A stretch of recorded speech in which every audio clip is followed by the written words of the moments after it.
Jorge Valmeli, ¿cómo estamos? Tigre, ¿cómo andás, querido? 39 minutos pasan de las 13 horas. Horario atípico para fáciles de darse. Rarísimo. Sí, qué lindo es. Invadiéndole el horario a la mesa porque hoy juega la más linda. ¿Sabes cuál es, no? Juega la... ¿Cuál es el color asociado normalmente? La celeste, Jorge. Juega la celeste, todo el mundo boca abajo, Nico. 21 horas juega Uruguay con Colombia. ¿Qué reflexiones se te generan a vos en la previa de un partido tan importante como este? ¿En qué cosas pensás, Jorge? ¿Hace cuánto que no ganan una Copa América los colombianitos?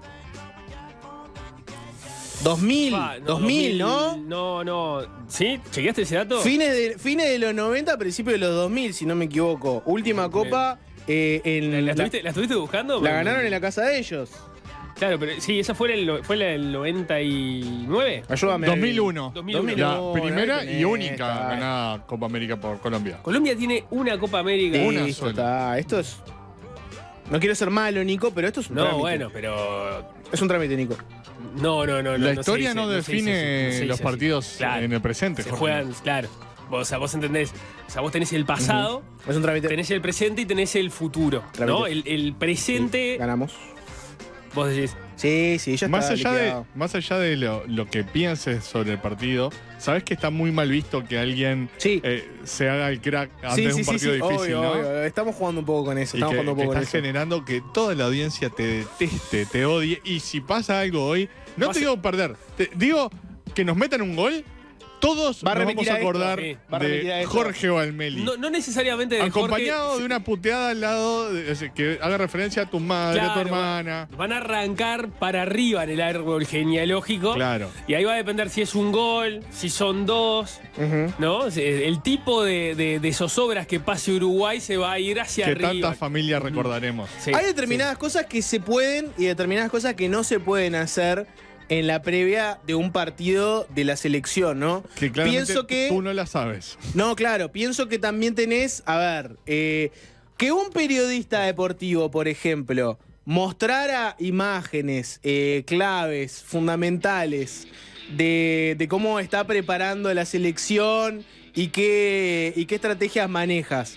¿Está mal visto o está bien visto? Según ¿Es periodismo ¿es periodismo o es traición a la patria? Según las respuestas al tuit de Federico Huizán, está muy mal visto. Me estoy perdiendo la referencia. Yo No sé- acabo de verlo. ¿No sé viste qué la pasó. referencia? No sé qué pasó, Alvin, no sé qué pasó. ¿Me haces el 2, por favor? ¿Podés explicarle a Nico Batalla de qué estoy hablando? Ya Porque te- no entendiste del todo la situación. No, Viste que la había entendí, algo raro, la ¿sí? entendí perfecto, pero necesitas que te lo explique alguien con un corazón futbolero, no yo. No recuerdo si fue el lunes de noche o el martes de mañana, se había filtrado ya que Bielsa iba a cambiar la formación para este Que partido. se está manejando un 3-3-1-3, ¿no? Exacto, por la suspensión de Hernández. Sí, claro. Entonces, eso cambiaría la formación. Eso se filtró, todos lo sabían, pero ayer a la noche Federico Huizán publica un video de cómo el equipo suplente, formado en ese 3-3-1-3, se mueve y se estructura de acuerdo a por dónde viene el ataque. Ajá. O sea, es un movimiento de 3 segundos. Viene la pelota por un lado, los jugadores se reacomodan y forman un 4-3-3. Viene por el otro lado y se reacomodan diferentes. Son todo para que claramente los jugadores titulares lo vean, me imagino. Por eso lo estamos viendo en el video con los suplentes. Sí, Y sí. hay 556 respuestas a ese tweet De gente. que yo creo que no debe haber ni 10 dándole para adelante por haber publicado ese O video. sea, bajo el entendido de que está advirtiendo a la selección de Bolivia, de Colombia, perdón, de los planes de Uruguay en materia Exacto. defensiva. Lo que pasa es que ahí hay un Yo tema quiero que interesante. sepas que todo esto fue información periodística igual. Porque lo puso en su cuenta de Twitter, arrobó a Telemundo. O Sí, sea, no. era un dato periodístico Yo de no lo valor. estoy juzgando, yo estoy diciendo No, que claro, la mayoría claro. de la gente lo putea. Más allá de eso, es maravilloso ver el video para entender. Claro, es que porque era su trabajo. Entendés la cabeza de Bielsa como diagrama los partidos, porque decir 3-3-1-3 no es nada, si no lo ves funcionando. Sí. Y cómo se acomodan los jugadores, ahí lo estamos viendo en YouTube para quienes estén viendo la transmisión. Exacto. Es buenísimo ver cómo se acomodan y se reacomodan según por dónde venga la pelota. Es espectacular. Es hipnótico. Ahora lo estamos viendo en YouTube. Te da una ventana a la cabeza de Bielsa y Para qué es lo que uno está. que le gusta el fútbol, Sí. está bueno verlo para entenderlo. Lo que pasa es que ahí entra. Estoy de acuerdo que para el técnico rival es mucha información. Llovieron. Quiero que. Vos que no te cruzaste con este tuit, Nico. Llovieron las puteadas. O sea, en el sentido de decir, vos no querés explicarle al DT de Colombia todo lo que vamos a hacer. ¿No querés mandarle esto por privado al DT de Colombia para que lo vea? Ahí tengo alguna duda. Por ejemplo, ¿es un video del propio Federico? Sí, supongo. Claro, que lo sí. sube él, Entonces, lo sube él. Bueno, no, pero lo que voy es, ese movimiento lo hacen con los periodistas ahí mirando. Sí, claramente no está sacado atrás de una valla, Sí, trepado de un árbol. O sea, no es muy sal subido una palmera con largavistas. Que ha habido Ojo que periodistas después que no lo te han sorprenda hecho. con una línea de 4 y otra cosa distinta. Obviamente, Y que Bielsa es muy inteligente, Exacto. muy vivo.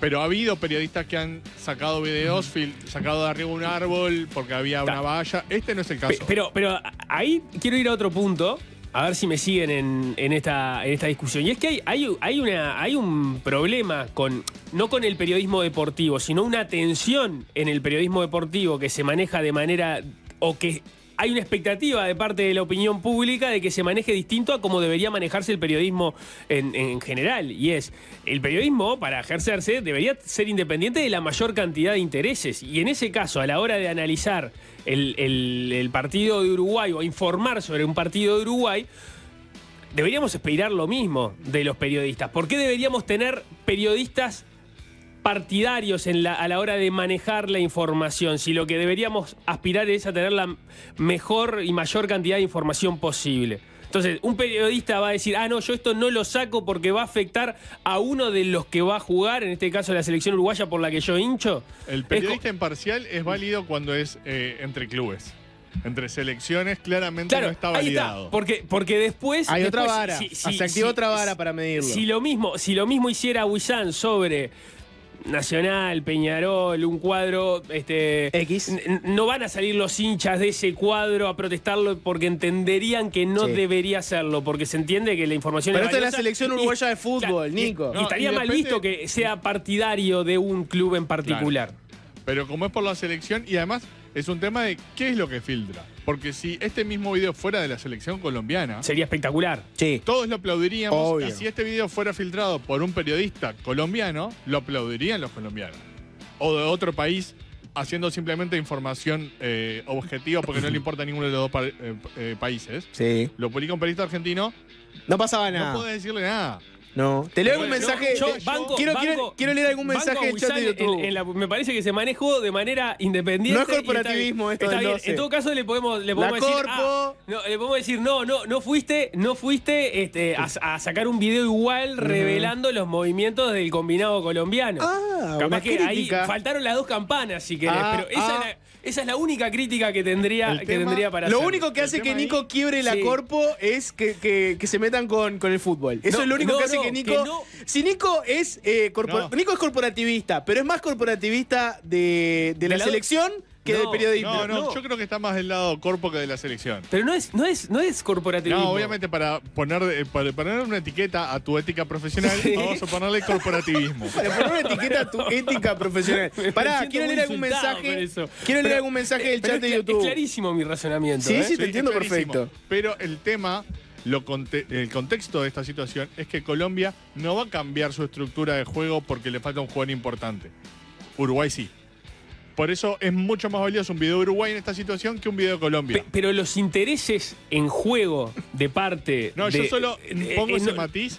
Por lo que pero- decía Buen de que matiz. Son dos publico un situaciones video de distintas. Colombia. Pero No vos estás importaría tratando, un video de pero vos Colombia estás ahora. tratando de mirar Porque no en es una noticia. cuestión de equilibrio o desde intereses de Uruguay, y no debería por qué manejarse el manejo de la información con ese tipo de intereses. Leo mensajes, leo opiniones. 097-441-443 es el chat vía WhatsApp. Y después el chat de YouTube. Vayan al canal de Del Sol, a la transmisión de Fácil Desviarse. Denle like, comenten, hagan todo lo que tienen que hacer. Se lo mandan a su hermana por WhatsApp. Por ejemplo, Charles pone Buizán espía traidor. Es un mensaje, lo leo. Está haciendo periodismo. No, le estoy leyendo un mensaje. No. Cristian pone, Bielsa por algo trata de no servir para nada a los periodistas, como que les hace, ¿no? Les hace la ley del hielo. Fue espectacular la conferencia de prensa de Bielsa. Me imagino que ya se habrá comentado en algún momento del día. Juanjo pone, bien Buizán, basta de llorar. Bueno, está bien, es un concepto. Me llegan mensajes a mi WhatsApp privado de amigos periodistas puteando a Buizán. Bueno, después mensajes, ¿no? Si pierde Uruguay lo van a meter a la hoguera. Marchó Buizán. ¿Qué necesidad? Otro mensaje, Andrés pone, esos 15 minutos de prensa son para todos los periodistas. ¿Me vas a decir que no había ningún cafetero en la vuelta? Bueno, está bien. Pero primero eso, yo creo que si estaban los periodistas presentes, y es la hipótesis sobre la que estamos trabajando, es una contingencia que Bielsa previó. Con periodistas así no precisás los de Colombia. No pasa nada con esto, no hay misterios. Y justamente lo que hace Bielsa es ver 1000 videos. Es nuestro espía que nos está espiando a nosotros. ¿No será contraespionaje y Bielsa está haciendo otra cosa? Bueno, es lo que Yo dudo por el carácter que ha mostrado Bielsa y su relacionamiento con los periodistas que ha mostrado Bielsa. Dudo mucho que Bielsa se comunique con los periodistas y diga, muchachos, trabajemos juntos por el bien de la selección. No. Yo lo que digo es ¿que les alimente información falsa? Claro. ¿Para que filtren? Los dejo entrar, les muestro un movimiento que voy a hacer uno totalmente contrario. Me gusta. Y es más, en este momento... A ver qué bobo pica. Tac, le pongo esto. Claro, es más, con la expectativa de que... Eso. Es muy bielcista eso. Sí, es más, con la expectativa de que el técnico colombiano en este momento esté pensando en si Bielsa hizo eso de gusto o no, y entonces tenga la duda y trabaje las dos cosas por las dudas y termine perdiendo tiempo trabajando movimientos que no le van a servir. Esa es mi expectativa. Vamos a poner línea 4, lo confirmo ahora, estoy seguro. Nico, si vos sabías lo de Ripoll el sábado antes de las elecciones, ¿lo decías o te lo callabas? Si sabía lo de Ripoll el sábado antes de por supuesto que si lo tuviera recontra confirmado, lo iba a dar. Estábamos todos desesperados por saber cuál era el nombre de la fórmula blanca. Tengo dudas de que estuviera definido antes del domingo, sí, claro, porque eso dependía de la votación. Entonces, era difícil ponerlo.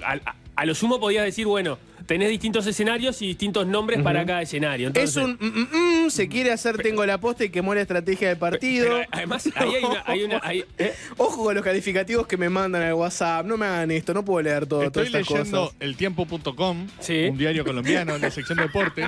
¡Sí! El titular es Marcelo Bielsa juega el misterio con la formación titular.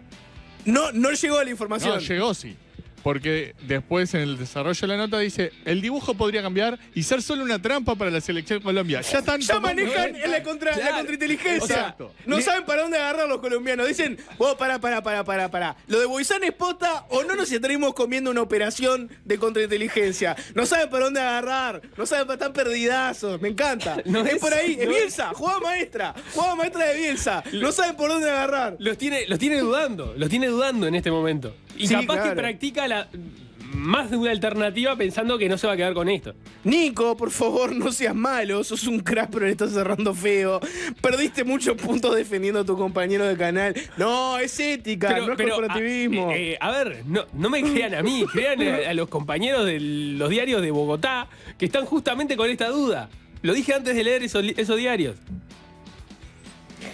Ustedes son buenísimos, hagan lo que saben, pero no hablen de fútbol. Bueno, son unos minutos, no pasa nada. Además, si habláramos de otra cosa, ¿ustedes estarían pensando en otra cosa? Es una excelente pregunta. Jorge Mufeli, no vayan por ahí, Fue un chistín.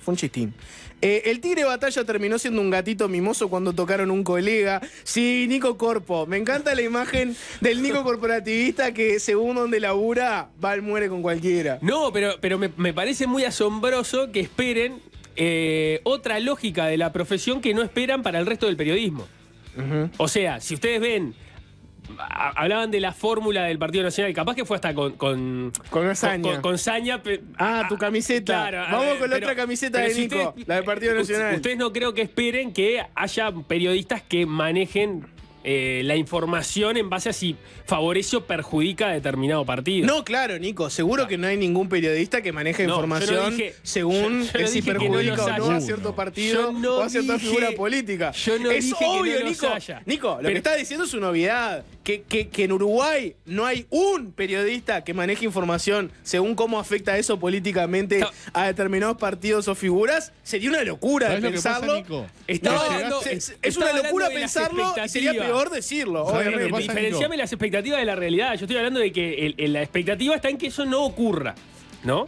No estás dialogando con Jorge Valmeli, Nico. Estás dialogando con el Jorge Valmeli de la mesa de los galanes. Sí, porque a esta claro, hora están barrando hora- no todo. tiene ningún 13.54 y en breve hacemos una heavy metal. Le pagan el sueldo a Nico, quiere trabajar con Buizán en Polideportivo. Sí, Gonzalo pone en el chat de YouTube. ¿Te gustaría ese curro? No. ¿Te gustaría estar en Polideportivo? No curro, trabajo.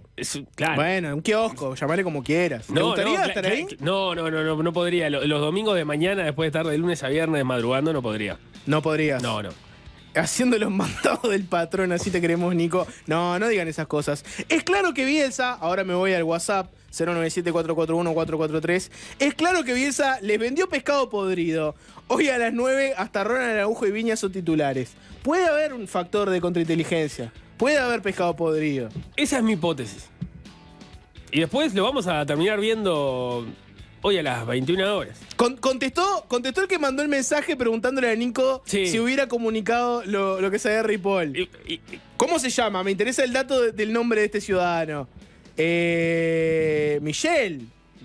Michelle, ¿qué dice? Fue cizaña, Nico. Todos sabemos que el único perfil político que tenés es emboscar cabildantes. Bueno, Está bien.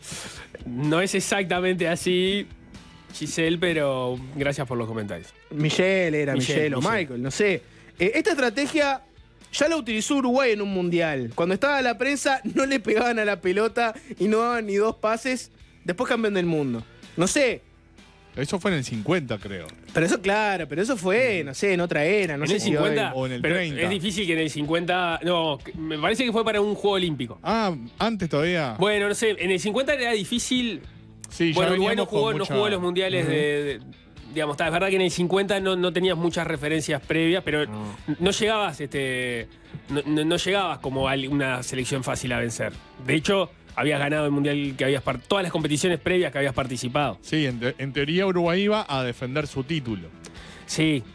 Hacía 20 años que no jugaba un Sí, mundial, pero. exacto. Ujú. Me encanta que lo analicen en clave política también, con mensajes deliciosos, como A por ver. ejemplo, la misma desconfianza de Fossati con Ripoll es la que tiene el técnico colombiano ahora. Bueno, está bien, no sabe qué está pasando. Me infiltraron a uno de la prensa, ¿qué está pasando?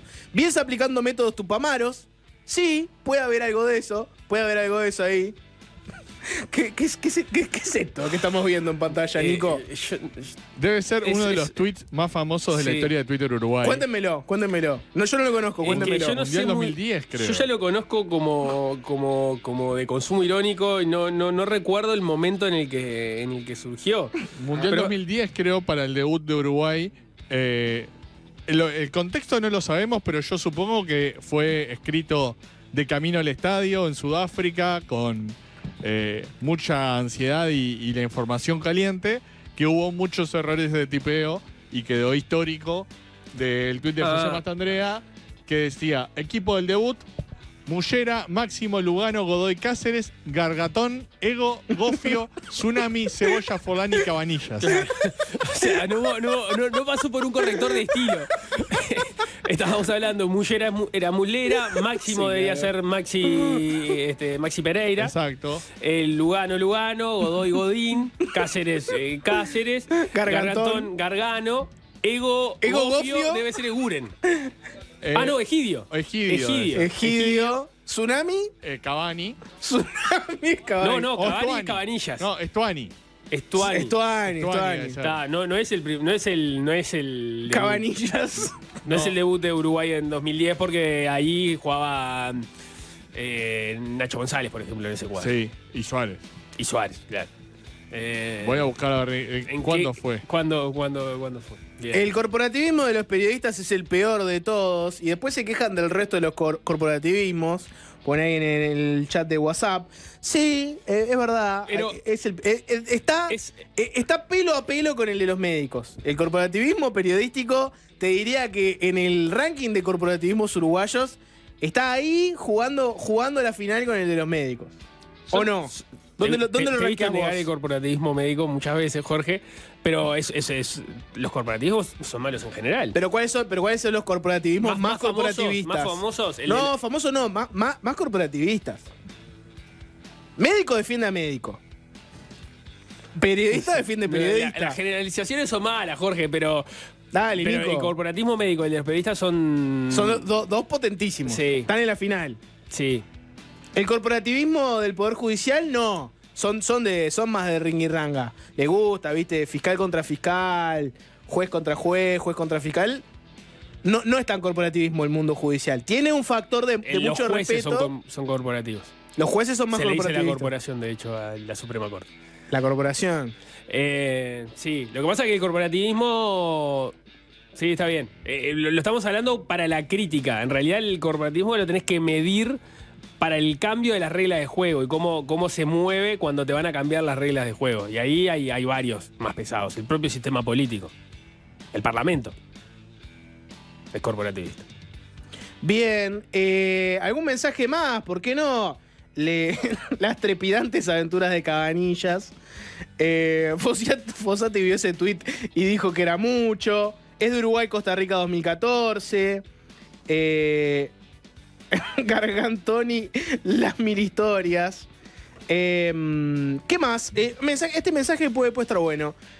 No sean malos. Vladimir hablando de fútbol. Se sube a caballo de todo para quedar bien con Dios y el diablo. Encima googlea la última Copa América de Colombia. No lo googleé, estaba en la nota del Observador de hoy que decía a qué hora se jugaba el partido. Que entré a mirarlo por cuestiones profesionales para tenerlo claro. Ni una googleada esto, ¿no? Pero, Imagínate. si hubiera googleado, ¿cuál era el problema? ¿Está mal googlear? Sí. ¿Está mal googlear fútbol? Fútbol que es pelota, forma, como pelota redonda, cuadrado. ¿Por qué?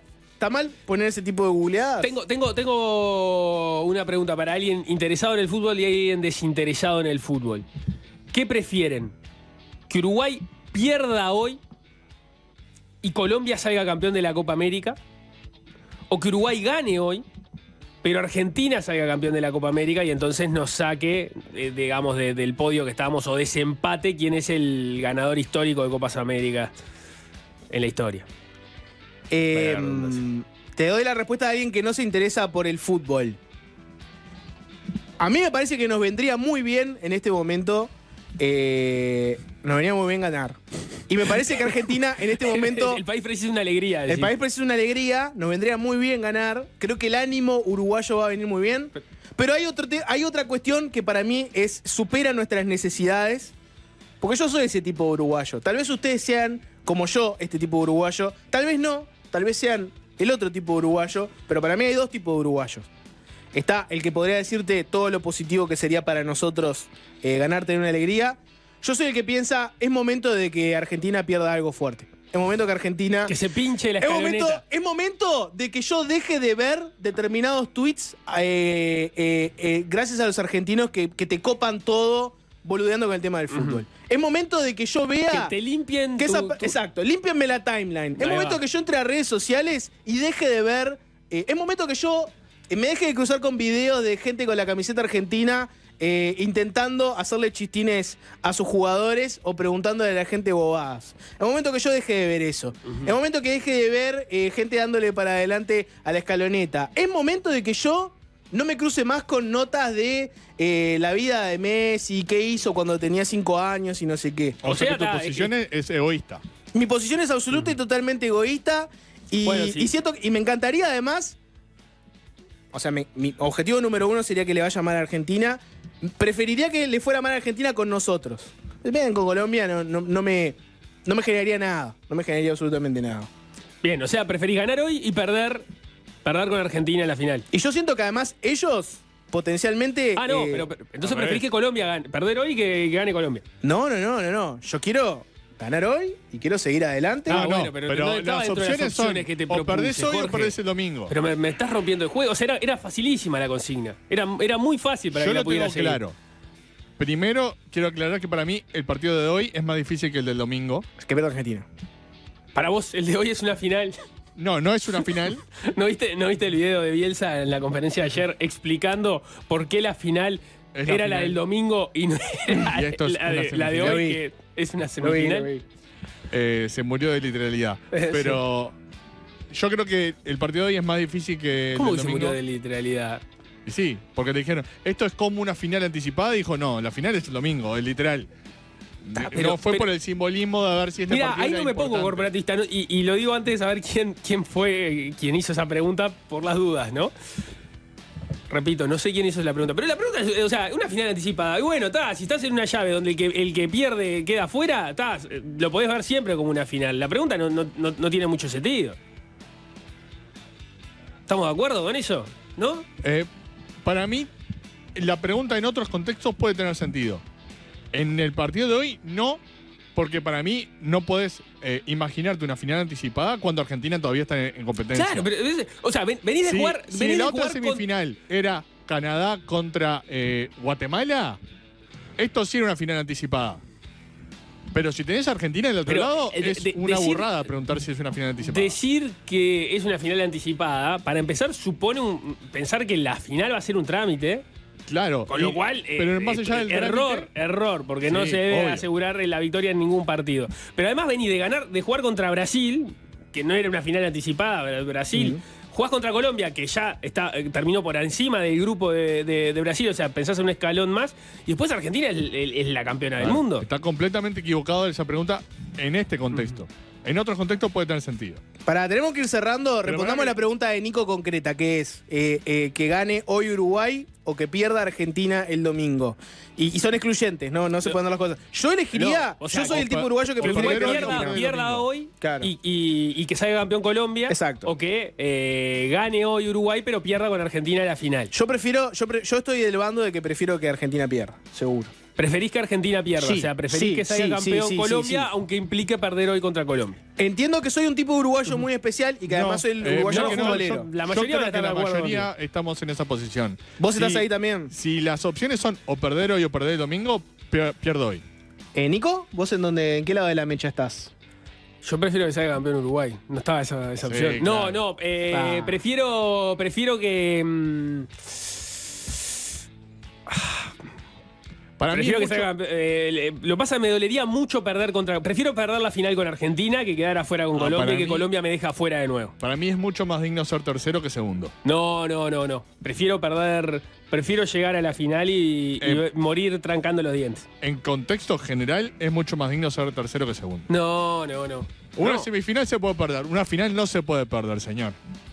Tenés un punto. No te voy a decir que no porque sí. tenés- Algunos Hay que mensajes. encarar las competencias con esa mentalidad. Ujú. Algunos mensajes antes de la tanda. Hoy Nico Batalla tiene el arranque musical, aviso. Me llega el dato fáctico. Es un video que filmó el propio Buizán en los 15 minutos de entrenamiento abierto. O sea, olvídense. Es abierto la parte del entrenamiento. El de este mostró eso. No es que haya filtrado nada. Había incluso periodistas colombianos. Eso me lo dan fuentes de las más altas esferas del fútbol. O sea, está. Tengo datos para cerrar ese tema. La vez que la selección uruguaya falseó un entrenamiento aparentando no saber dar un pase, fue en 1924. Está. Le pasó el dato la primera. Guille Torija, productor de 3-0. Era el y primero. el dato es que se cumplen 100 años de esa gran hazaña. ¡Ojo! Y Bielsa podría estar haciendo un homenaje. Claro, puede ser. Sería hermoso. ¿Algún Sería mensaje Y hermoso. más? el otro dato es que el tuit de Mastandrea es del 2014. Bien. Bien. Hola, estoy totalmente de acuerdo en que pierda la Argentina siempre. Que se dejen de joder. No se pueden ni entrar en las redes, independientemente del partido de hoy. Alguien que me acompaña en el concepto. Está de las nubes los argentinos. Ayer a Scaloni le preguntaron por el gol del Dibu. A mí solo... si no la gana Uruguay, que la gane Colombia. De acá a la China, pone alguien acá. Está bien, ese podría ser el otro concepto, ¿no? Muchos mensajes, pero después de la tanda podemos leer alguno más. Hoy, hablando de con qué patea más el francés. ¿Con la derecha o con la zurda? ¿Qué le tira más al francés? Es claramente ambidiestro el francés, ¿no? ¿El francés es más de extrema derecha o de extrema izquierda? Vamos a desentrañar todo eso con un amigo de la casa que es Rafael Mandresi, que está acá en Uruguay, una persona que conoce la psicología y la política del francés al dedillo y muchos otros temas más. Nico, hoy la canción de arranque te toca a vos. ¿Qué seleccionaste para esta jornada? Voy a pasar una canción que jamás me dejarían pasar el Sapo o Juanchi si estuvieran acá. Ya se la pasé a Alvin Green. Estamos hablando de Carta para no llorar de El Cuelgue y Zoe Gattuso. Gotus. Porque hay mucha gente que se está mandando saludos a mi familia, etcétera. A la mía también, quédate tranquilo. A mí también, quédate tranquilo. Pero a vos por el fútbol, claro. a mí por la canción. Pero bueno, ya hablaremos de eso después de la entrevista. Francia tuvo un shock electoral en el último mes, luego de que las elecciones al Parlamento Europeo arrojaran un avance de la agrupación nacional que lidera Marine Le Pen. El presidente Emmanuel Macron disolvió el Parlamento y pidió elecciones parlamentarias anticipadas. La primera vuelta, que tuvo lugar el 30 de junio, confirmó el liderazgo de la derecha, que obtuvo más del 30% de los votos. Sin embargo, el diseño electoral francés permitió que la izquierda fuera la gran victoriosa en la segunda vuelta. Vamos a tratar de entender este proceso, la estrategia de Macron, las perspectivas que se abren para Francia en los próximos meses. ¿Qué ha pasado desde que tuvieron lugar las elecciones hace unos días? Y para eso recibimos a alguien que siempre está llegando, el doctor en filosofía, historiador, escritor y residente parisino Rafael Mandresi, investigador del Centro Nacional de Investigación Científica de París. Rafa, bienvenido, ¿cómo andás? Hola, ¿qué tal? ¿Cómo les va? Muchas gracias. Gracias por estar por acá. Ya tuvimos la oportunidad de tener un primer tiempo nosotros en Desayunos Informales, pero tengo que arrancar con la misma pregunta porque, bueno, quizás la audiencia se renueva. Sí, la audiencia se renueva y es un buen punto de partida de la conversación. ¿Cómo es el diseño electoral francés que desde los ojos uruguayos permite estas cosas raras, ¿no? Quien tiene más votos no termina ganando la elección y se dan vuelta los resultados de una vuelta a la otra cuando pasan unos pocos días entre una y otra votación? Bueno, lo primero es que no hay representación proporcional en Francia. Y otra cosa que conviene siempre recordar es que son elecciones sin voto obligatorio. O sea, en Francia todas las elecciones son con voto voluntario. Por otro lado, también son elecciones, todas ellas, a 2 vueltas, incluidas las legislativas. O sea, que en realidad vos no tenés una elección, sino que tenés tantas elecciones como circunscripciones hay. Son 577 circunscripciones y cada una de ellas elige una persona para ser diputado de esa circunscripción. En una Asamblea Nacional, o sea, la Cámara de Diputados, que es la Cámara que realmente cuenta, con 577 bancas.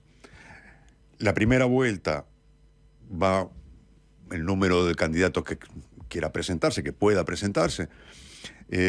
Si alguno de esos candidatos obtiene más de la mitad de los votos, la elección se termina ahí, es elegido diputado.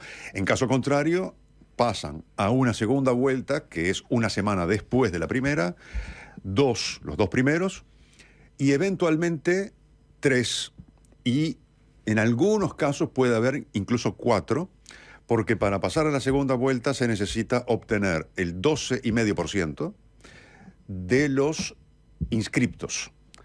O sea que si la participación es alta, y esta vez fue muy alta, por lo menos en relación a los antecedentes, hay mucho más cantidad de candidatos que llegan a ese 12,5%, y por lo tanto la cantidad de segundas vueltas con 3 candidatos es mayor.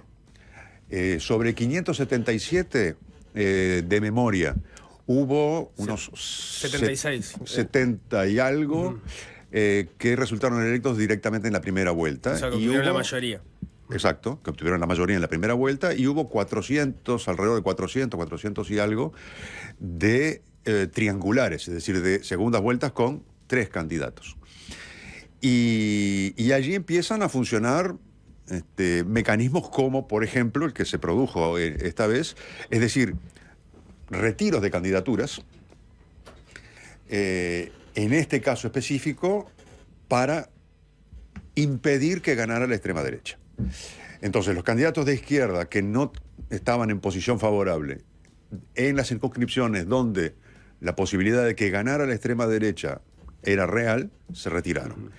Y lo mismo hicieron, del otro lado, los candidatos oficialistas, es decir, el macronismo, no de una manera totalmente sistemática, pero sí muy mayoritaria. Y esa es la razón que explica que vos podés tener un porcentaje, una cantidad de votos, y lo medís a escala de todo el país, pero que no corresponde a la distribución de bancas en el Parlamento, porque el mecanismo de distribución de bancas es, por un lado, no es proporcional, o sea que es mayoritario en cada circunscripción, y a su vez se pueden producir este tipo de digamos, actitudes políticas de retiros de candidaturas. Sí, si lo uruguayizamos, lo que estaba pasando en cada circunscripción es como si al balotaje en Uruguay, en vez de pasar solo 2, pasaran los que obtienen más del 12,5%. En ese caso, podrían, además del Frente Amplio y del Partido Nacional, entrar también el Partido Colorado y Cabildo Abierto eventualmente. Bueno, lo que hacen ahí, el Cabildo Abierto y el Partido Colorado, dicen, bueno, vamos a bajarnos porque el que tiene más chance de nosotros es el Partido Nacional, compiten así. Eso se dio en cada circunscripción, en algunas se bajaba la gente de Macron, en otros se bajaba la gente de la izquierda. ¿Sí? Para ponerlo incluso más concretamente, es algo parecido a lo que pasó en Salto en las municipales pasadas, donde había 3 candidatos, uno del Frente, uno Colorado, uno Blanco, y hubo, si recuerdo bien, algunas discusiones entre el Colorado y el Blanco porque decían, no, este departamento, estoy yo en posición favorable, retirate. No se retiró ninguno, ganó Lima. Y si vos mirabas, en realidad los votos combinados hubieran dado que ganaba la coalición, pero como ninguno se retiró, dividieron el voto y ganó Andrés Lima, y ganó intendente de Salto. ¿Ah, sí? Y porque vamos un paso más atrás, ¿no? Capaz que la postal con la que nos quedamos muchos fue elecciones europeas, le va muy bien a la extrema derecha francesa, y ahí Macron hace la famosa apuesta arriesgada, ¿no? Sí. Que es elecciones anticipadas, y ahí mucha gente, o sea, para decirlo en criollo, le vino el cagazo, porque dijo, bueno, acá pueden pasar 2 cosas. O puede pasar que efectivamente se dé lo que vemos de la tendencia creciente de la extrema derecha en Francia y que lleguen al gobierno, que sería un problemón, para Macron especialmente, o lo que puede pasar es que Macron esté diciendo, bueno, está, le gusta la extrema derecha, vamos a ver si efectivamente la votan.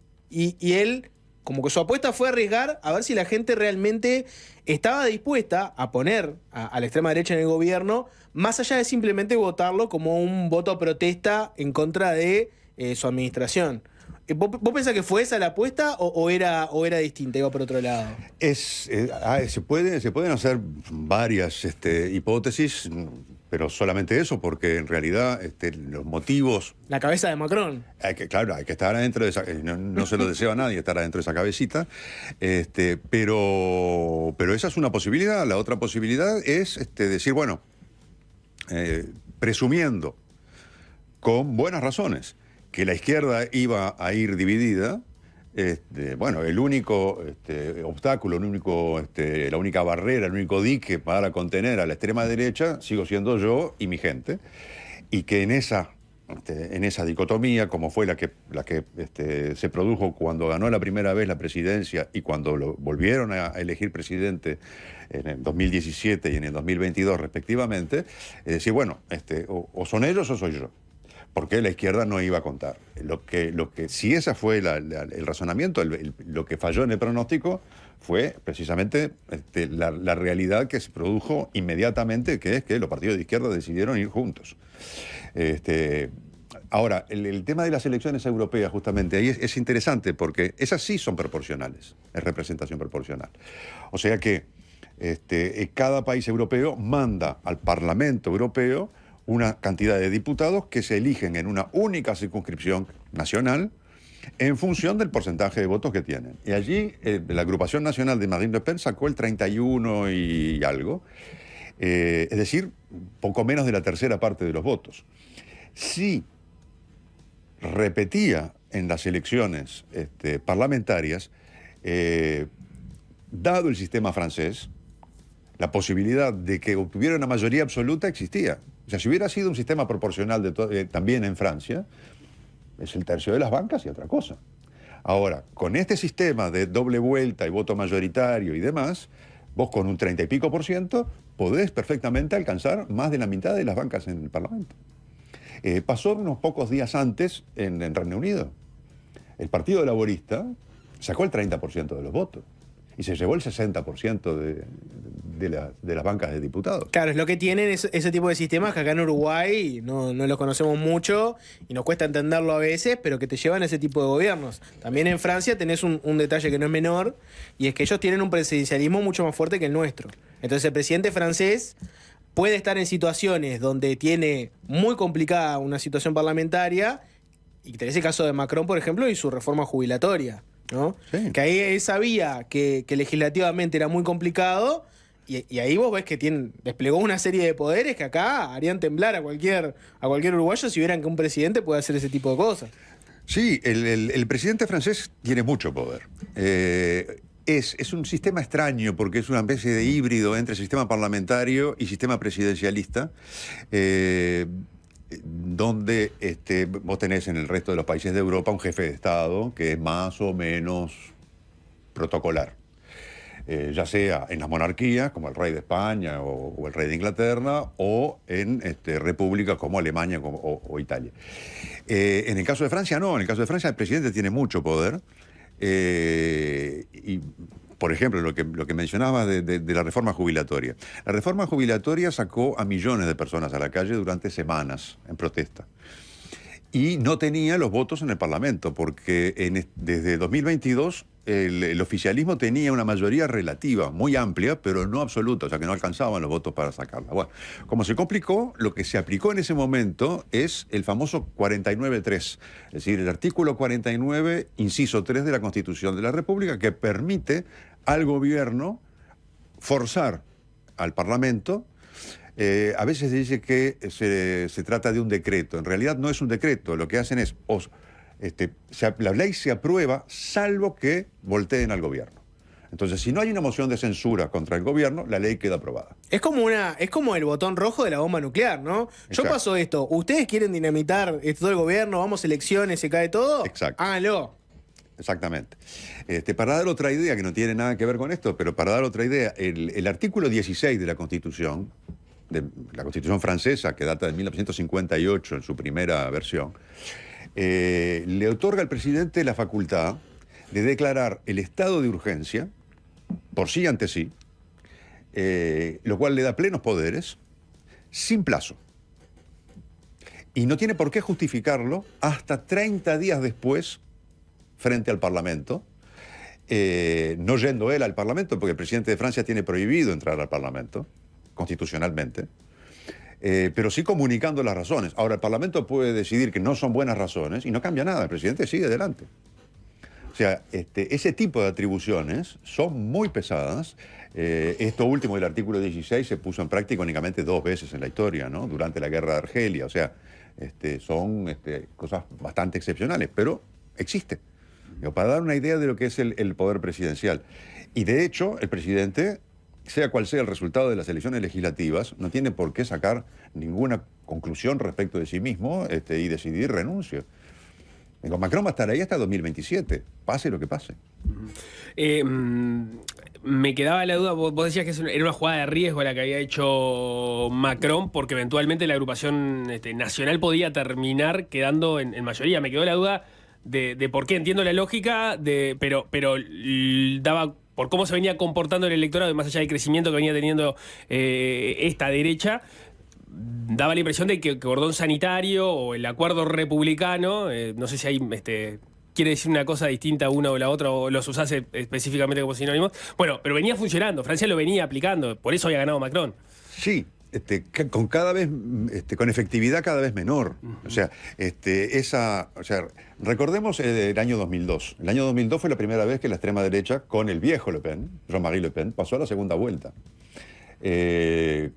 Contra el presidente saliente que se presentaba a la reelección en aquella época, Chirac. Chirac sacó 19% de los votos en la primera vuelta y 82% en la segunda. Y Le Pen sacó 17,5 y 18. Ahí funcionó de manera... Casi que no hubo un voto sin fisuras. Nuevo. ¿Ah? Ahora, cuando la segunda vuelta de 2017 fue entre Macron y Marine Le Pen, ya estábamos en un 60-40. Y en el 2022 fue 50 y pico a 40 y pico. Es decir, que ya eso ya no era tan nítido. O sea, se volvió a reeditar ahora en estas elecciones parlamentarias, pero en caso de que no hubiera sido así, y sobre todo en caso de que la izquierda hubiera ido dividida, con la misma cantidad de votos que sacó en la primera vuelta, repitiendo en la segunda, la hipótesis de una mayoría absoluta de la agrupación nacional no era descartable. En casos de que no se unieran los candidatos como se venían uniendo. Exacto. Me interesa que hagamos foco digamos, en estos dos extremos de la discusión, en la izquierda y en la derecha. Pero empecemos por la izquierda, que en definitiva fue la ganadora, porque sé que Jorge se quiere detener un poco después en la derecha. ¿Qué agenda tiene, en la medida que vos mismo lo llegaste a decir? Fue una serie de partidos que se terminaron uniendo de manera ad hoc para esta elección. ¿Con qué expectativas se puede decir que llegan a tener esa minoría mayor dentro de la Asamblea, en el caso de que la tengan, ¿no? Bueno, lo que se llama desde hace una semana Nuevo Frente Popular, que se conformó al otro día del anuncio de la disolución. O sea, el domingo de noche Macron dice disuelvo, el lunes se crea el Nuevo Frente Popular. Un día después habían ya acordado candidaturas únicas para todas las circunscripciones. Y al día siguiente un programa común. Fue una hazaña política hacer esa operación en tan poco tiempo. Lo que tiene como banderas principales, por lo menos las que se repitieron durante la campaña, la alianza de izquierda es, uno, derogar la reforma jubilatoria, llevar el salario mínimo a 1.600 euros, esto es, aumentarlo 15% respecto de lo que soy, y hacer una reforma impositiva que incremente la progresividad, ¿no? Sobre todo la restauración de un impuesto que existió durante décadas en Francia, hasta que llegó Macron, que es el impuesto a las grandes fortunas. Con el peso parlamentario que tiene la izquierda hoy, o sea, 182 diputados sobre un total de 577, o sea, muy lejos de la mayoría absoluta, es muy difícil que ese programa pueda llevarse a la práctica sin modificaciones que resulten de algún tipo de negociación para llegar a esa mayoría absoluta. O para llegar a una mayoría suficiente como para asegurar un mínimo de estabilidad. Tienen un número pensado, ¿no? En el sentido de que, por ejemplo, el reforma jubilatoria quieren ir a los 60 años. A los 60 años. Que es una especie de símbolo de los 60 años, porque los 60 años fue la reforma jubilatoria que hizo Mitterrand a principios de los años 80. Llevó la jubilación a 60. Después hubo varias otras reformas. Ahora esta última, en materia de edad, para no entrar en otros detalles, lo que supuso fue pasar de 62 a 64. Ese fue el tema de la edad mínima jubilatoria. Y lo que proponen, no solo la izquierda, también la agrupación nacional, es volver a los 60.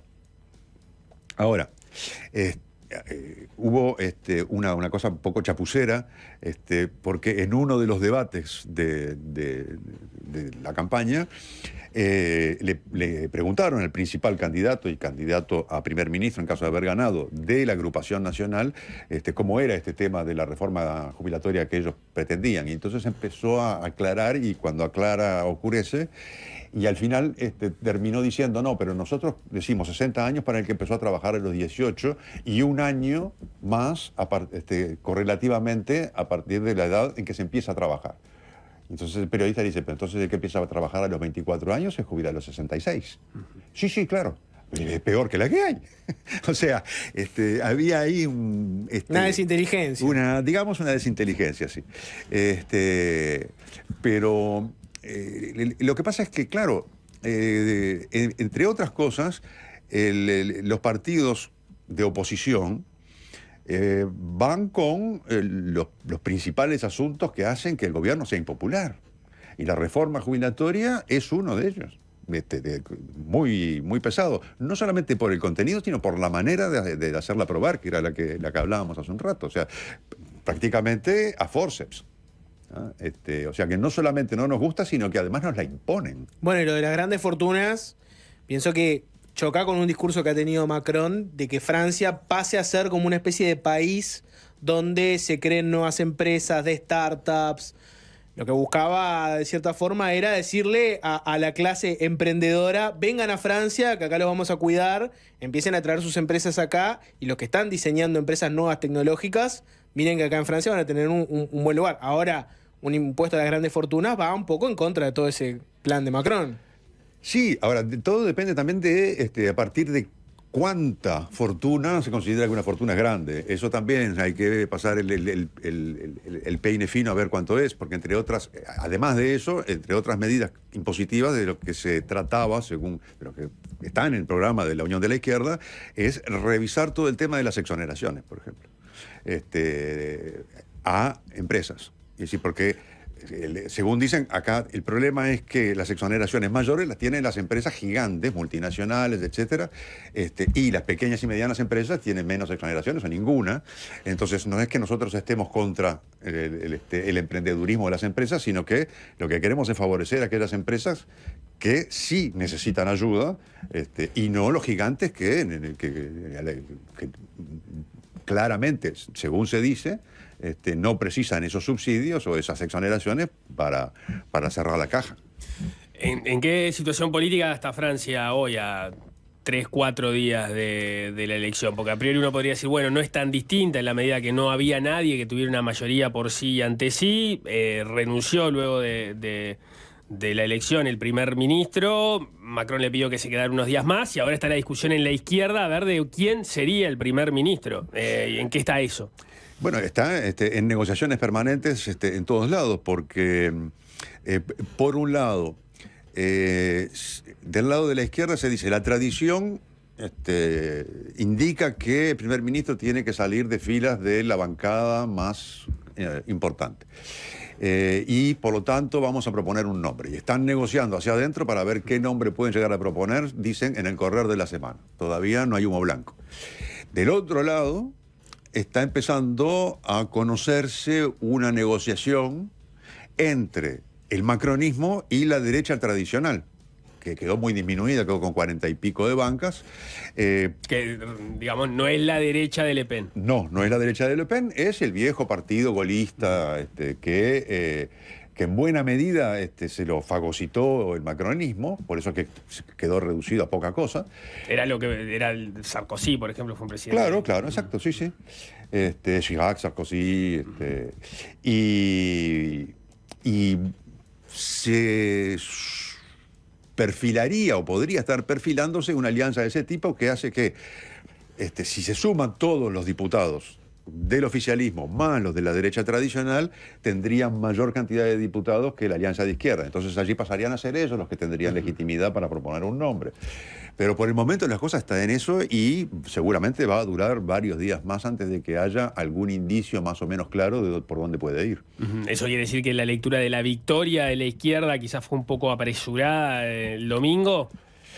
Depende cómo se lo mire. O sea, que la izquierda obtuvo muy buen resultado, eso no hay duda ninguna, porque estaba muerta. Al transformarse en la primera bancada en número de diputados, es un muy buen resultado y por lo tanto, desde ese punto de vista, es una victoria. ¿Cuál es la traducción política de esa victoria? Ese ya es otro cantar, porque aún así es una bancada que es relativamente pequeña, porque todo quedó mucho más distribuido y mucho más fragmentado. Para poner un ejemplo, en el año 2017, el sistema francés es elección presidencial y 2 meses después la elección legislativa. Gana Macron, 2 meses después en las elecciones legislativas, el oficialismo obtiene más de 420 bancas sobre 577. Aplastante mayoría. Estamos hablando de 182 para la primera bancada en este Parlamento que acaba de ser electo. Entonces, es una situación inédita también. O sea, nunca pasó una cosa semejante en la historia política francesa de los últimos 70 años. O sea que todo el mundo está más o menos aprendiendo. Y a su vez hay líos internos en todos lados. hay ajustes de cuentas en la agrupación nacional, porque están calientes con alguna dirigencia, porque hicieron supuestamente una mala campaña. Hay diferencias grandes dentro de la izquierda, a dos niveles. Uno, entre Partido Comunista, ecologistas y socialistas por un lado y Francia Insumisa por otro, y dentro de Francia Insumisa también hay gente que está empezando a cuestionar seriamente el liderazgo de Jean-Luc Mélenchon. Entonces, el paisaje es bastante, ¿cómo decir? Por usar una metáfora medio plástico, ¿no? Estábamos en un momento claramente de recomposición de mucha cosa, que de todos modos, yo me permito subrayar, no hace desaparecer a los 10 millones que votaron a la extrema derecha. Esos siguen estando allí. Sigue siendo el primer partido de Francia, como hace ya unos cuantos años. Partido individualmente considerado, es el primer partido de Francia. Y no hay razón para pensar que no siga creciendo. Bueno, hacemos un corte y a la vuelta hablamos de la extrema derecha francesa y bueno, este cordón sanitario, se viene, no se viene, se viene, no se viene, se viene, se va a venir o no se va a venir, y los cuestionamientos que se le hace también a la permanente denostación y la dejada fuera del poder del que evidentemente es el partido principal que tiene hoy Francia. Pero todo eso lo seguimos conversando con Rafael Mandresi después de la tanda. ¿Qué está pasando en Francia? Seguimos conversando con Rafael Mandresi. Cubrimos un poco el macronismo, la extrema izquierda. Vamos con la extrema derecha un poco. Viene creciendo. Yo la pregunta que te haría sería esta, ¿no? ¿A qué adjudicás el crecimiento sostenido? Porque uno, si lo viera racionalmente, diría: ya venimos de varias elecciones donde se viene, y el resto del sistema político aplica el cordón sanitario y no se termina viniendo. Sin embargo, el votante de extrema derecha francés no ha aflojado con eso. O sea, sigue porque está convencido de que en un momento van a poder romper ese cordón sanitario. Contame por qué pensás que no han logrado frenar el crecimiento, más allá de frenar la llegada al poder. Es una pregunta difícil, que probablemente algún analista político podría contestar mejor. Lo que puedo dar es alguna impresión. El crecimiento, y es una obviedad lo que voy a decir, obedece a una disconformidad con lo que hay. Pasaron unos, pasaron otros más, y las dificultades que mucha gente siente, tanto en su vida cotidiana, en los temas económicos, sociales, como en el caso de mucha otra gente, en los temas de la inmigración, no se resuelven. Y lo que se produjo, por ejemplo, ahora en estas elecciones legislativas, es que hay mucha gente que votaba sin saber quién era el candidato, votaba la marca, ¿no? De la bronca que tenía. Y eso, a su vez, también es una consecuencia de la manera de gobernar, en particular de Macron, que es una manera que es percibida, yo creo que con buenas razones, como arrogante, como soberbia, como distante. Y, por ejemplo, pueden salir, como por la reforma jubilatoria, durante no sé cuánto tiempo, millones de personas a la calle, igual te la hago aprobar a prepo. O, no hace tanto tiempo, los chalecos amarillos, muy mal interpretados por el gobierno. O sea, hay como una suerte de malestar, ¿no? Que puede ser muy concreto en algunas cosas, es decir, por ejemplo, no me alcanza para llegar a fin de mes, o estoy desempleado, o muy atmosférico, difuso, en el sentido, bueno, no se puede aguantar tanta inmigración, cuando en realidad la inmigración en Francia no ha crecido de manera tan importante en los últimos tiempos. Es un continuo, más o menos, de los... Como se venía dando últimamente, o sea que no hay una explosión migratoria que digas. Pero igual, hay una percepción de que no se controla lo suficiente, que no se gestiona eso de manera adecuada. Bueno, te pulso un poquito ahí por este lado, ¿no? vos mirás algunos discursos y no es tanto, es verdad lo que decís de que no van tanto por el lado de explosión demográfica, aunque hay un poco de eso subyace, sino un tema del choque de culturas, ¿no? Y más bien el discurso de extrema derecha, ¿cuál sería? Sería la Francia que vos conocías de antes, una Francia más liberal, con valores universalistas, ya no está existiendo más porque se viene una Francia identitaria, en la cual pesa mucho más. Dejó de pesar el francés y pasó a pesar la identidad, ya sea la identidad racial o una identidad de una segunda nacionalidad. Entonces viene, por ejemplo, el tema del Islam, ¿no? El tema, bueno, choca el Islam con determinadas cosas. Pensá los debates que se dan en la educación, los símbolos religiosos, la burka, etcétera. Choca con los valores franceses. ¿Vos cómo ves ese debate? Porque viste que culturalmente es un debate muy fuerte y es con lo que sale la derecha a pegar fuerte, ¿no? De que Macron es algo así como abandonó los valores clásicos de Francia y está sumiso ante la política de identidad. Sí, es una pregunta gigante y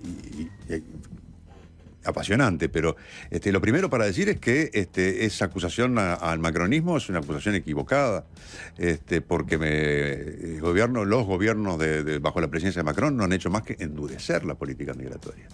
Las condiciones de expulsión, las condiciones de ingreso, hay una ley que se votó, una ley migratoria que se votó, que le costó a Macron perder algunos de sus legisladores más volcados al centro izquierda. Y las leyes sobre los símbolos religiosos, lo último fue la prohibición de la abaya en las escuelas. Ya había habido otras leyes anteriores prohibiendo símbolos religiosos de manera más genérica, en este caso directamente una vestimenta que se asocia con el Islam. O sea que no es que haya habido laxismo y para nada. Otra cosa interesante es que vos hablabas de extrema izquierda. Lo que se percibe como extrema izquierda hoy en Francia es precisamente esa izquierda identitaria. Exacto, sí. No por temas sociales. Vos podés decir, hagamos la revolución comunista y nadie te percibe como extrema izquierda. No te estoy diciendo que expropiar los medios de producción, etc. Pero no, lo que caracteriza, lo que se percibe como extrema izquierda es una izquierda que está más apegada a esa visión de comunidades que pulsa más sobre el colonialismo, por ejemplo, ¿no? Que dice, no, bueno, en realidad esto de que los valores universales del francés, miren que es todo un verso, porque en realidad Francia, país colonizador, claro, lo que hizo fue imponerse sobre otras culturas. Eso tendríamos que revisarlo. Entonces, el francés, que hoy en día viene de los países que antes eran colonia, deberíamos tenerle otro trato, diferenciación. Capaz hay que pensar el tema de reparaciones económicas. Esa hoy sería la extrema izquierda para el francés. Esa sería la característica fundamental de lo que hoy se llama extrema izquierda. Hace 25 años la extrema izquierda eran los trotskistas, ¿no? Que siguen existiendo, por supuesto, que tienen 5 candidatos de la presidencia de la República, obviamente, porque están todos divididos entre sí, son 5, y están todos divididos, son como todos buenos trotskistas. Nunca, eso fiel a sus principios. Son los que no han cambiado sus principios. No han cambiado pero hoy lo que se percibe como extrema izquierda es eso, y está directamente relacionado con lo que algunos llaman la inseguridad cultural, ¿no? Que sería otro de los motores del voto a la extrema derecha, es decir, estamos perdiendo lo que somos, ¿no? Son miedos a veces muy profundos, pero también bastante paradójicos, porque donde vota mejor la extrema derecha es donde menos pasa eso. Si vos tenés un pueblo semirural donde no han visto un africano en su vida y el voto a la extrema derecha es masivo. ¿Por qué? Porque dicen, no, basta de inmigración. Y vos vas a las grandes ciudades donde están los inmigrantes muy visibles y muchos, y allí la agrupación nacional tiene una votación minúscula. En París votaron 8%. Sacaron el 8% de los votos. Digamos, la trayectoria de la extrema derecha francesa, además es interesante, tiene más de 50 años el partido, cambió de nombre, pero es el mismo. O sea, es el viejo Frente Nacional que se convirtió en la agrupación nacional. Y de aquel viejo partido que era profundamente antisemita, empezando por el padre de Marine Le Pen, con expresiones abominables, que era tradicionalista, ligado a los círculos del catolicismo tradicionalista, a los nostálgicos de Argelia francesa, a los nostálgicos del régimen de Vichy, a digamos, toda una galaxia bastante infrecuentable, se fue transformando en un partido que tiene una base social que escucha lo que dice el partido, porque ese partido dejó de ser en el programa económico liberal, pasó a ser un partido estatista. Y el viejo electorado de los bastiones comunistas pasó a votar a la extrema derecha en algunas regiones francesas. Se hermanaron por la protección de la industria nacional, del trabajador francés. El trabajador francés, exacto, sí. Esa es otra teoría que la podemos analizar, ¿no? El que está en la extrema derecha, que no necesariamente se percibe como alguien en la extrema derecha. Exacto. Te puede decir, no, la verdad que yo me fui porque en un momento la izquierda soltó la discusión sobre la clase social y abrazó la discusión sobre la identidad. Sí, aunque eso no pasó con el Partido Comunista estrictamente, el Partido Comunista que está reducido a casi nada electoralmente, pero no es la expresión de esa izquierda identitaria, eso es más bien Francia insumisa justamente. Y sin dejar de ser un partido antisemita, porque yo creo que la agrupación nacional sigue siendo, y se vio entre la primera y la segunda vuelta, con una serie de candidatos a diputados con expresiones más que desagradables, gente que parecía, se sacaba fotos con una gorra de los SS, en fin, cosas de ese tipo. Pero se transformó además en un partido anti-islam. Es decir, y eso pasó a ser el centro de las obsesiones, por llamarlo de alguna manera, de la extrema derecha, que en realidad hay otra derecha más extrema todavía, hay otro partido que está a la derecha, que es más radical aún, porque siempre hay alguien que te desborda. Siempre alguien te va a correr por el extremo, ¿no? Pero, digamos, si yo tuviera que sintetizar todo eso, diría que la agrupación nacional sigue teniendo un fondo,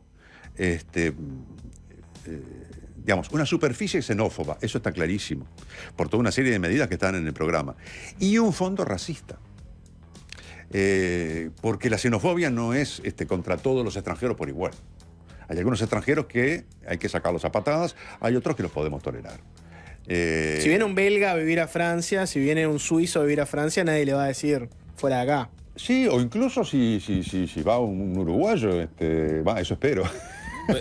Un uruguayo blanco, académico, claro, ¿no? Claro. Que vaya a trabajar a Francia. Sí, yo siempre cuento la misma anécdota. Yo hace muchos años viví en una periferia de París, al norte de París, donde había una enorme cantidad de población de origen africano y de origen árabe.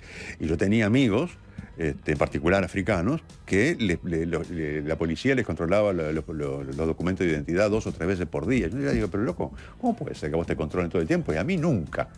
Y me dice, ¿y pasa que vos tenés una jeta de polaco? Claro, digo, yo me sentía tan extranjero como cualquiera, más que ellos, porque ellos habían nacido en Francia. Pero cuando el pibe me dice, vos tenés jeta de polaco, claro, es el delito de porte de cara. Es la aportación de rostro. Y otra más que tengo para hacerte sobre el tema de extrema derecha, ¿no? Si vos mirás el panorama europeo, no está tan claro que haya un auge así masivo de la extrema derecha, ¿no? Pero vos ves en distintos países cómo empieza a crecer este fenómeno. Y en algunos países, cuando la extrema derecha llega al poder, vos ves que está la posibilidad de que cambien de discurso, o que su gestión sea mala y después baje la votación. ¿No te parece que al poner siempre ese cordón sanitario e impedirle a la extrema derecha llegar al poder, vos generás un fenómeno en Francia que es que no paran de crecer porque en ningún momento tienen la posibilidad de cometer un error, ni tampoco tienen que lidiar con el peso de la responsabilidad? Ahora me parece que cuando Macron termine un poco más aliado a la izquierda, también se va a sacar un peso de encima, porque ya no van a ser todos pegándole a él, porque va a comprometer un poquito más a la izquierda con el peso del gobierno y van a tener que hacerse cargo de determinadas cosas que antes capaz que no les pasaba. Eso con la extrema derecha no pasa en Francia. Entonces, a mi entender, hay un fenómeno que es muy curioso, y es que todos aborrecen que lleguen al poder, pero como nadie les da el poder nunca, los votantes van a seguir votando porque nunca lo vieron cometer un error. Y haré un punto ahí, porque y el que llega no llega como fruto de una esperanza, una expectativa o un proyecto propio, llega como el mal menor frente al otro que está del otro lado del cordón sanitario, ¿no? A esto nunca le dimos una oportunidad, por lo menos veamos a ver qué pasa. Pero ser el candidato al espanto termina también teniendo un peso. Sí, sí, todo eso yo lo comparto totalmente. Ahora, si vos te fijas, allí donde este tipo de partidos llegó al poder, en Europa, el primer caso fue Austria, ¿no? Hace muchos años, al principio de los años 2000, no de manera aislada, sino en alianza con el Partido Conservador. Eso no significó que desaparecieran, ni mucho menos. Caso más notorio, Hungría. ¿Cuánto hace que está Orbán en Hungría? ¿Y qué ha producido el gobierno de Orbán en Hungría? Limitaciones a las libertades públicas, persecución, limitaciones a la libertad de expresión, en fin, toda una serie de cosas. En Polonia ahora cambió el signo político hace algunas semanas, pero durante el gobierno de ese partido, que lamento mucho, pero se llama PiS, Partido Libertad y Justicia en polaco, pasó lo mismo. La experiencia italiana está en curso, habrá que ver qué pasa, pero en Italia están ocurriendo cosas que a mi juicio son bastante graves en términos de erosión del sistema democrático, que no se ven, no están en la superficie, porque no son grandes cosas, pero que van comiendo las instituciones. Y hay proyectos de Giorgia Meloni que están en trámite y que también van en esa dirección. Es decir, dejarlos gobernar diciendo son unos incapaces y la próxima se van de nuevo y no vuelven nunca, no es tan así. No es lo que la experiencia reciente indica. Vos decís que el europeo capaz que puede ver casos como el de Víctor Orbán y puede decir, no, mirá, ojo, porque llegan al poder y después se vira hacia el autoritarismo y le estás dando un aparato estatal, un poco lo que hablábamos antes, ¿no? Francia además justo tiene un presidencialismo muy fuerte, ¿no? Claro. Y no deja de tener también, es una potencia militar también bastante fuerte, ¿no? Exacto. La pregunta sería, ¿vos le darías el botón de la bomba atómica a Marine Le Pen? Esa es una pregunta que uno se puede hacer. ¿Le darías el veto en el Consejo de Seguridad de Naciones Unidas a Marine Le Pen?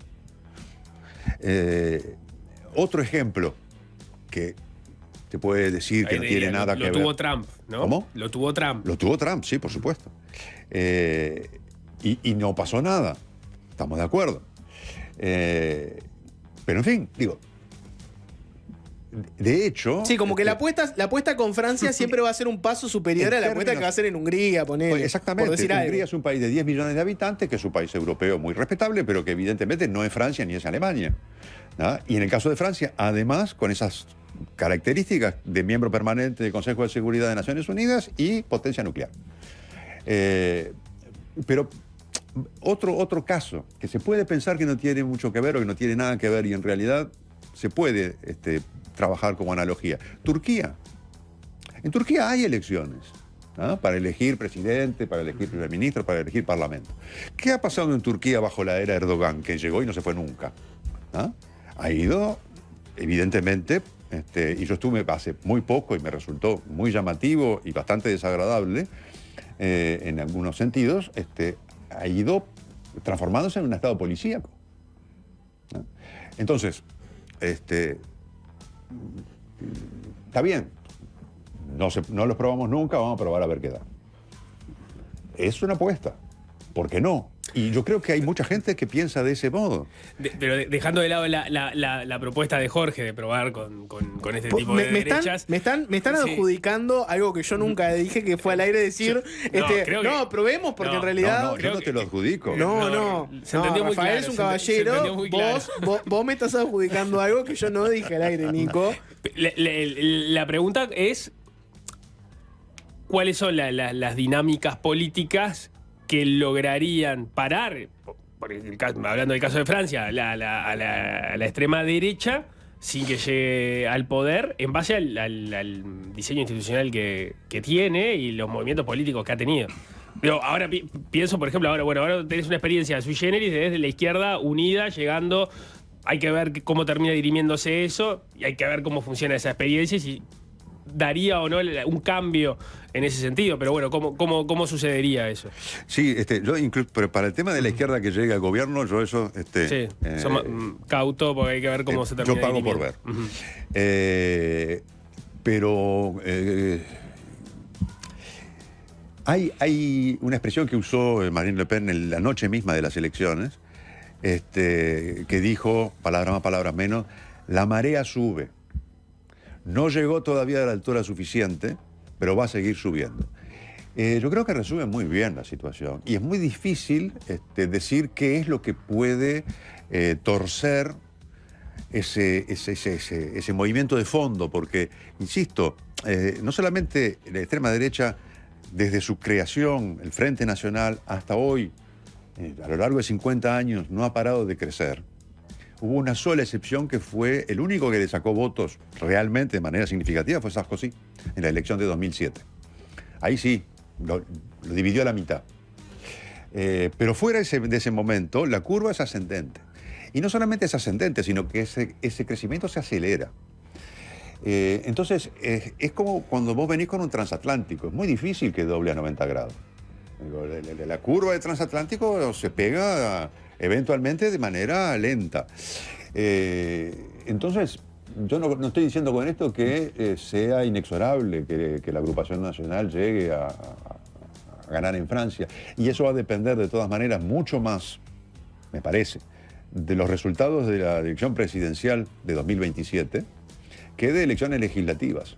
Porque suponiendo que el número de diputados aumente en la misma proporción en cada elección legislativa de lo que aumentó entre la anterior y esta, para tener una mayoría absoluta, si esa curva fuera lineal, tendrían que esperar a 2039. En cambio, una elección presidencial cambia completamente la historia. Porque ahí viene una elección legislativa inmediatamente después con la fuerza de arrastre del que gana. Entonces, si se vuelve a calificar Marine Le Pen, que va a ser la candidata, a la segunda vuelta, contra quien sea, no puede ser Macron esta vez porque no hay más reelección, y llega en estas condiciones, es decir, con un grupo en la Asamblea que es muy poderoso, pero sin responsabilidades de gobierno, ahí tiene un panorama que es bastante más halagüeño que el hecho de decir, quedaron terceros, el cordón sanitario los volvió a parar, etcétera, etcétera. Hay que ver. Leo algún mensaje de la audiencia para que veas, Nico, lo que generaste, ¿no? Sure. Muy clara la explicación del entrevistado y muy claro el romance de Balmeni con la extrema derecha. Gracias, Nico. Eso es lo que está generando. Rafael, muchas gracias por venir. Ya te tendremos que invitar de nuevo, porque Francia no deja de dar cosas para hablar.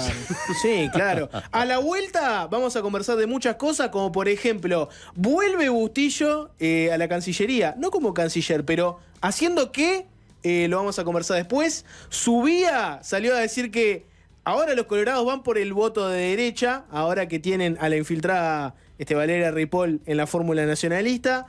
Tenemos también, además de esas cosas que les vengo comentando, a Fito Garcés, que dijo que Delgado está más probado que Orsi. Delgado jugó en la A de la política y Orsi por ahora solo en la B. Todo eso y mucho más después de la tanda. Gracias, Rafael, por venir. A ustedes.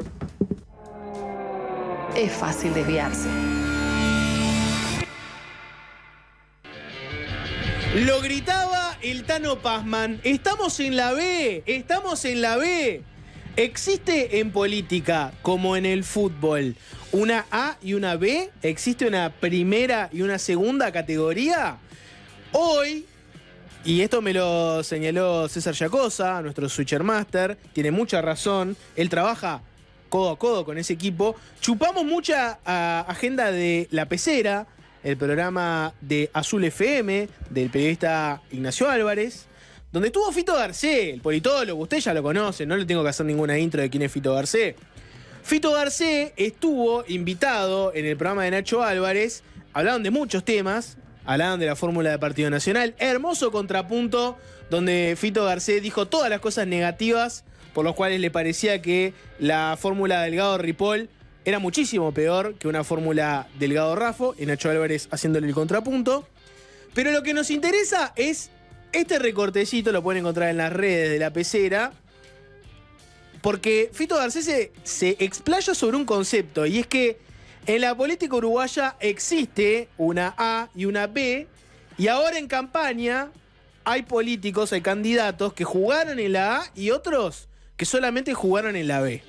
Escuchen lo que decía Fito Garcés y hacemos una ronda de comentarios. Acuérdense que está el 097-441-443 para el mensaje de WhatsApp y el chat de YouTube. Se viene la mesa ahora en breve, así que vayan prendiéndose, dejen su likecito, su comentario destructivo o positivo. Esto decía Garcés en la pecera. Orsi, ¿quién es más sólido? No, Delgado. Para mí, Delgado. ¿Por qué? Delgado porque tiene una carrera política más extensa, más densa, ocupó cargos de mayor responsabilidad. ¿No te la sensación que Orsi cuando declara... Yo creo que conoce los asuntos del Estado y jugó en la A. Jugó en la A. El juego en la A quiere decir en la política nacional. Jugar Fue como un jefe de gabinete. Sin duda, ¿no? Sin duda. Esto dicho con enorme respeto por Orsi, ¿está? Porque lo primero que enseñamos, que aprendimos y que enseñamos en la facultad es a respetar a los políticos. Pero no me quiero... me haces una pregunta buena y la tengo que contestar. Dicho con enorme respeto por Orsi. Pero jugó en la B. ¿La B qué es? Los gobiernos departamentales. La intendencia. ¿Tá? Los gobiernos departamentales son la B. Está sometido a un estrés mucho menor, a un nivel de exigencia mucho menor. Claro. ¿No? El intendente hace y deshace. No es muy difícil ser reelecto. Vamos a decir la verdad. ¿Cuál es el arte de negociar con un edil? No me embromes, ¿viste? Una cosa es jugar en la B y dar el salto de jugar en la B a jugar en la A. Entonces, bueno, Delgado viene jugando en la A hace rato. Fue senador, ocupó un cargo, fue mano derecha del presidente de la calle Pou, de un gobierno que en general se manejó bien y que tiene algunas cosas importantes para mostrar. Entonces, mano a mano, Delgado. Bueno, ¿quién es más sólido, Delgado u Orsi?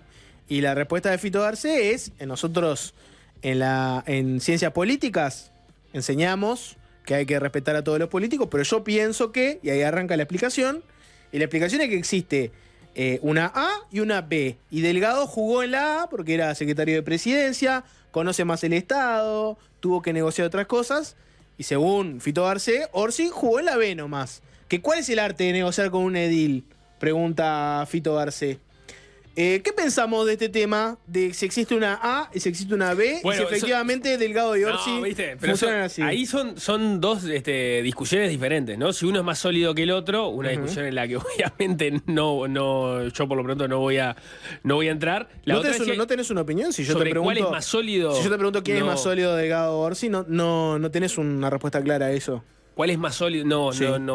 Lo que sí entiendo, y es algo que no aparece en ese recorte que se ha viralizado, pero bueno, de alguna forma lo llega a decir Garcés, es que Delgado ha estado en temas de agenda nacional, en la Secretaría de la Presidencia, antes como senador de la República, y que de Orsi han sido los temas departamentales. Y me parece que ahí, en la discusión sobre si los temas nacionales son más complejos que los departamentales, me parece que no debería haber mayor discusión. Que sí, que tiene razón de que hay una A y una B. Es como diga, si vos agarrás el currículum, ¿no? Y te dicen, mira, esta persona fue directora de una división en una intendencia. Fue además presidenta de un ente público. Fue además ministra de Industria. Fue además intendenta de Montevideo. Fue además senadora de la República. Esta persona fue de 10 años secretario general de la Intendencia y fue 10 años intendente, o 9 años intendente. Vos decís, a la hora de evaluar el currículum, si vas a ponderar los puntos de experiencia. ¿Quién jugó en la A, quién jugó en la B? Y vos decís, bueno, acá hay un currículum más completo, porque fue el legislador, en realidad ahora estoy hablando de Carolina Cose, ¿no? Fue legisladora, más allá de poco tiempo, estuvo en una empresa pública. La variedad de lugares donde estuvo te da. Eso no quita que después vos termines eligiendo a esa persona, porque de repente querés saber, bueno, cuáles son las recomendaciones que tiene, ¿no? Si estás contratando a alguien, ¿no? Claro, ¿Cómo es en el ambiente de trabajo? Llamás a compañeros de trabajo. Bueno, como todo currículum, hay que entrar en el detalle y ver exactamente. ¿Cuál es su proyecto de trabajo? Bueno, entonces ahí empezás a mirar distintas cosas. Ahora, si vos querés decir solamente, bueno, ¿por dónde estuvo? Entonces, ¿cuál tiene mayor experiencia? Y bueno, me parece que ahí sí no hay mayor discusión, ¿no? ¿Harías una salvedad con Montevideo ahí? Porque pienso que es política departamental, pero yo que sé, hemos tenido... La Intendencia de Montevideo es una gran catapulta para ser eventualmente presidente, ¿no? No, y seguro que la Intendencia de Montevideo es más compleja que la de Cerro Largo. La de Canelones tiene su complejidad. Medio camino, también, pero está medio camino. Es como el ascenso. Ahí estás, sí, ¿no? Igual nunca fui intendente en ninguno de los dos departamentos, no sabría decirte las complejidades, las complejidades Cerro Largo, pero me parece que más allá de que lo presenta como una metáfora, que hay un nivel de mayor exigencia, porque eso es lo otro que dice, y me parece que eso sí es una pregunta además interesante y que no hemos terminado de ver. Vamos a terminar de responder ahora. Bueno, ¿cómo se maneja, con qué grado de solvencia se maneja Orsi en los temas de discusión nacional? Que como, claro, venía de la Intendencia de Montevideo, es verdad, en los últimos años cada vez con más chapa de candidato, y entonces ha tenido que opinar más sobre los temas país, pero venía opinando más que nada y venía concentrado en los temas Canelones. Bueno, ese es parte del desafío que él tiene para desandar hasta octubre, cuando empiece bueno, estas son mis propuestas y las defiendo así, y empiece de hecho... Garcés decía en una parte que no salió, me gustaría verlo debatiendo antes de octubre. ¿Y qué hacemos ahí con lo legislativo?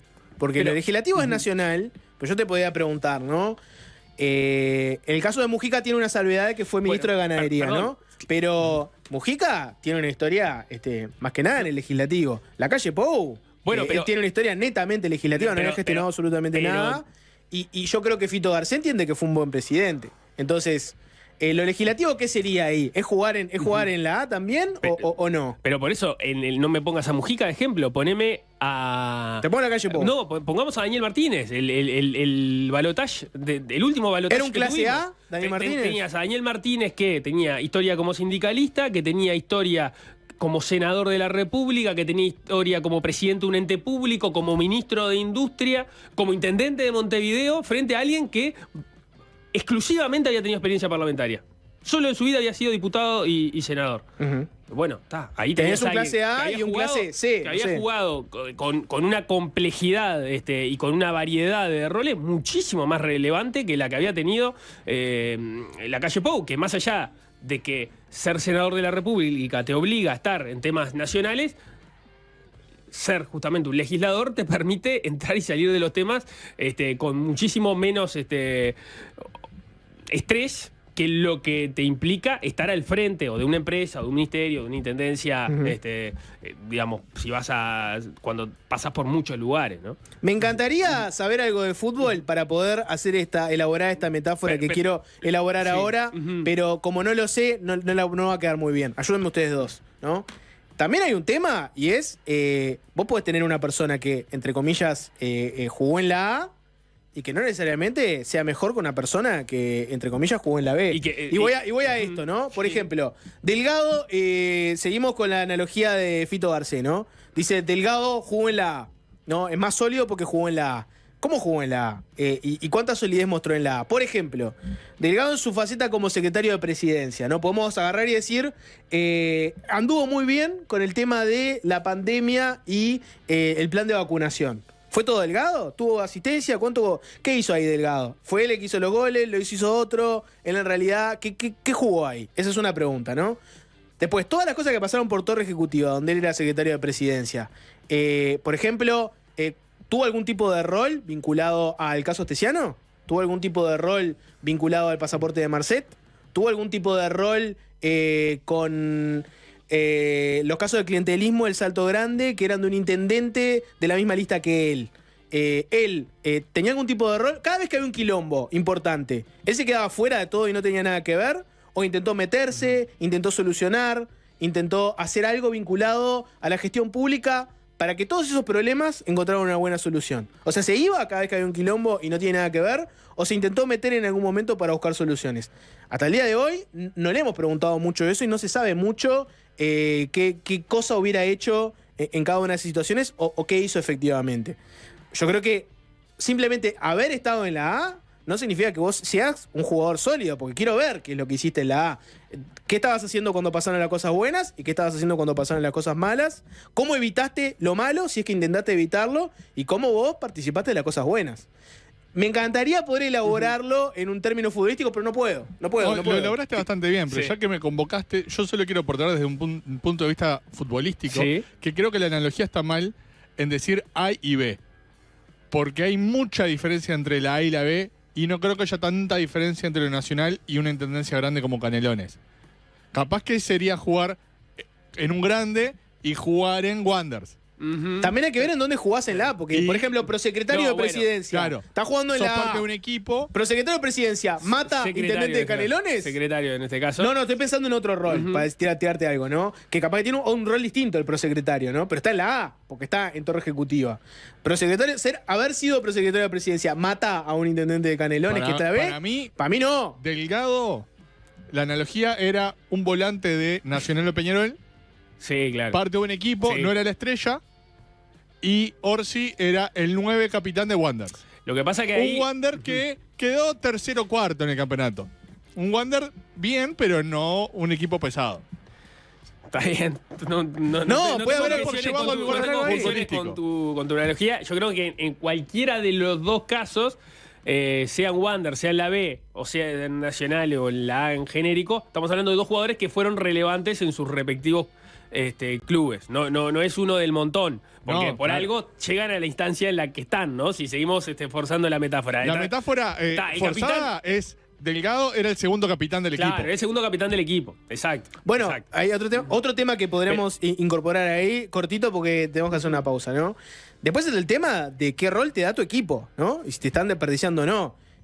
Me encantaría de vuelta poder elaborar. La historia del fútbol está lleno de gente que Está bien rubiado igual, gente ¿no? que te Sí. gente que Poniendo descubrió a Cavani de volante, por gente ejemplo. que descubrió jugadores cuyo equipo no los estaba usando bien, se los llevó y hoy, ponele, estás en la B muy desperdiciado, viene alguien con un buen ojo, ve que te están usando mal, te lleva a la A y te dice, no, vos tenés que jugar a esto, acá, y acá la rompés. Bien, ¿Se y entiende? en esa metáfora, ¿quién es en la vida política el Cavani que juega de volante en vez de delantero? Y No. bueno, yo podría, si yo estuviera parado en la coalición, por ejemplo, te podría decir, el caso de la calle Pou no había gestionado nada nunca antes, era simplemente legislador. Bueno, el pueblo lo seleccionó y dijo, no, vos, ahora, Pero ¿no? el pueblo Ponete lo la 10. seleccionó porque, Porque fue a las acordaron que él sea candidato. Claro, pero lo que te quiero decir es, simplemente ver el currículum de dónde jugaste, no necesariamente significa que vas a ser el mejor para el puesto en donde No, vas a terminar.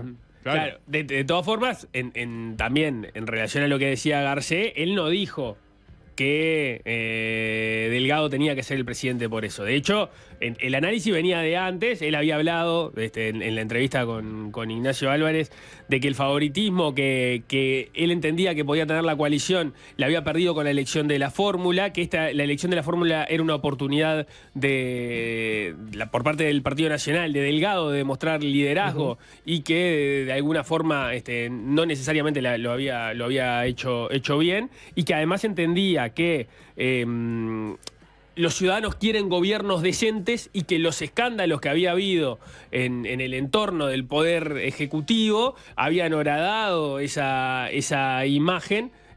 Incluso tuvo ahí una ida y vuelta con Nacho Álvarez cortito respecto a qué tan, cuánta hojarasca y cuánto no había. Sí. Con él diciendo, bueno, esto perjudica al gobierno. O sea, no era que estaba haciendo su dictamen y fallando Sí, y sí. laudando las cosas a favor de Delgado, ¿no? Antes de cortar cortito, alguien pone los mensajes, ¿no? Ripoll es una de las jugadoras que menciona Valmesi. Bueno, tenés el caso de Ripoll. Si nos Sí. guiáramos estrictamente por la analogía de Fito Garcé, ir a buscar para vice a una persona cuyo currículum es secretaria general de ADEOM y después perdió, se fue del PIT-CNT, había una fundación aparte para otra cosa que tampoco es una fundación que tenga una extensa trayectoria en el Estado, ni mucho menos. ¿Qué sería eso?